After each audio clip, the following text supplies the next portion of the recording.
They say healthier soil needs the right products, the right mix, the right system. That if you're not composting the proper way, you're doing it wrong. You need the perfect ratio, the perfect method, the perfect setup. But look closer, because this used to be simple, until we changed it. Before the bins, before the charts, before the rules people argue about online, soil was still rich, crops were still growing, life was still thriving. No one was measuring nitrogen levels with precision. No one was stressing about getting it right. And yet, it worked. So the real question is, did we actually improve composting? Or did we just make it complicated enough to scare people away from doing it at all? Somewhere along the way, composting stopped being natural and became a project. Now it feels like something you need to prepare for, something you need to research, something you need to get right before you even start. You need a bin. You need layers. You need to turn it at the right time. You need to monitor moisture, balance greens and browns, avoid smell, avoid pests, avoid mistakes. And if you don't, they say it won't work. They say you'll fail. They say you're doing it wrong. So what happens? People hesitate. People overthink. People wait. I'll start when I have the right setup. I'll do it when I understand it better. I'll try when I'm sure I won't mess it up.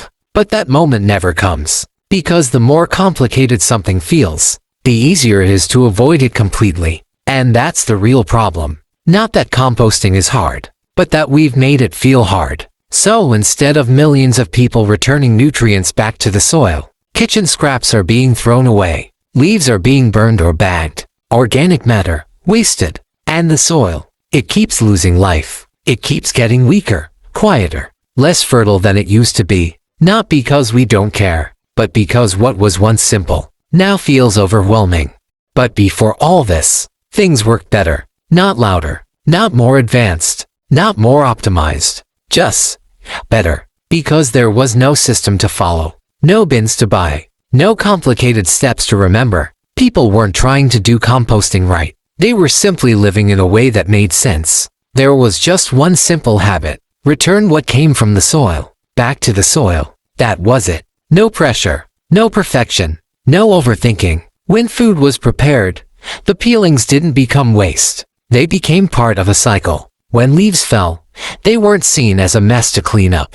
They were a covering, a gift, a return. Kitchen scraps, dry leaves, leftovers from harvest. They didn't travel far. They didn't sit in plastic bags. They didn't wait for the right method. They went straight back to the ground, quietly, naturally, consistently. And something powerful happened because of that. The soil stayed alive, not because anyone was forcing it, but because nothing was being taken without something being given back. No formulas, no exact ratios, no perfect timing, just a rhythm. Take and return, use and restore. And over time, that simple rhythm built something modern systems are still trying to recreate: deep, rich, living soil. That's the part we miss. What we call a new method today, what people package, brand, and sell as a system, is actually something very old, something proven, something quiet, something that worked for generations without confusion. It didn't need instructions,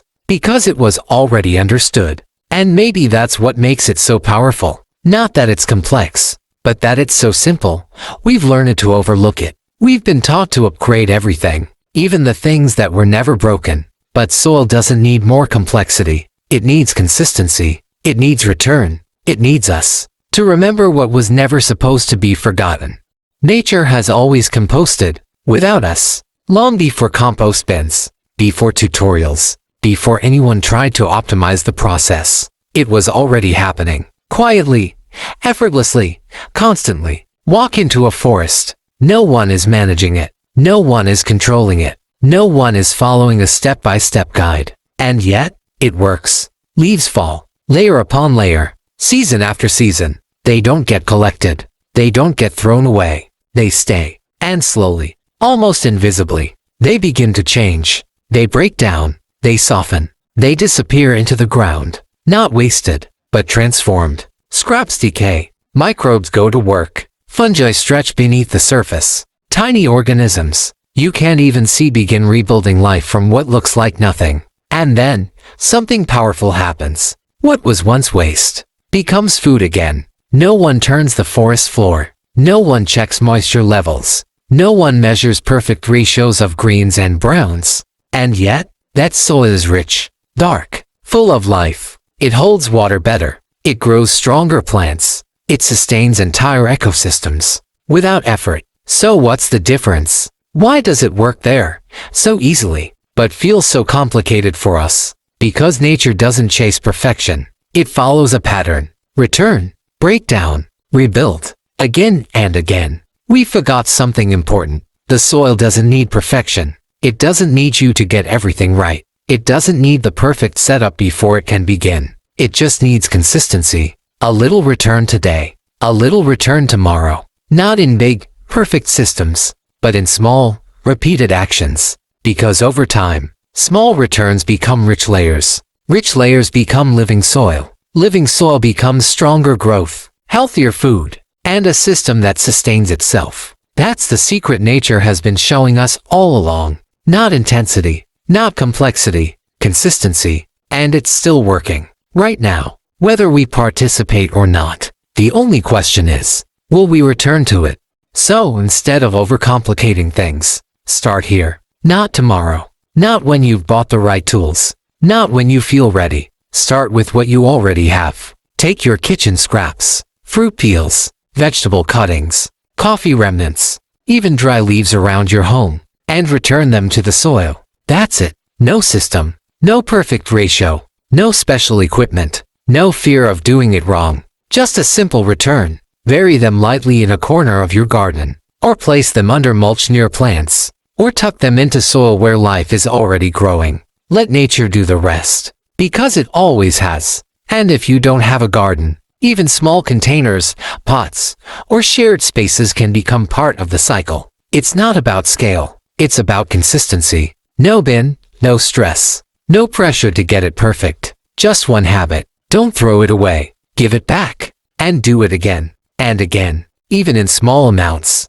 Because the truth is simple. Soil doesn't transform from one big action. It transforms from many small ones, repeated over time. And what feels small today becomes something powerful tomorrow. Sometimes, the answer isn't doing more. It's doing less of what doesn't matter. Less waste. Less overthinking. Less waiting for the perfect system. And more returning. What was always meant to return? This used to be simple. Until we changed it. We turned something natural into something technical. Something instinctive into something intimidating. But the soil never changed. It still responds the same way it always has. To what is given back. To what is allowed to break down. To what is trusted to become life again. And maybe the healthiest soil doesn't come from mastering a system. It doesn't come from buying better tools or following better instructions. Maybe it comes from something quieter than that. Remembering a habit we already knew, but stopped practicing. Because in the end, nature was never waiting for us to perfect it. It was only waiting for us to participate again.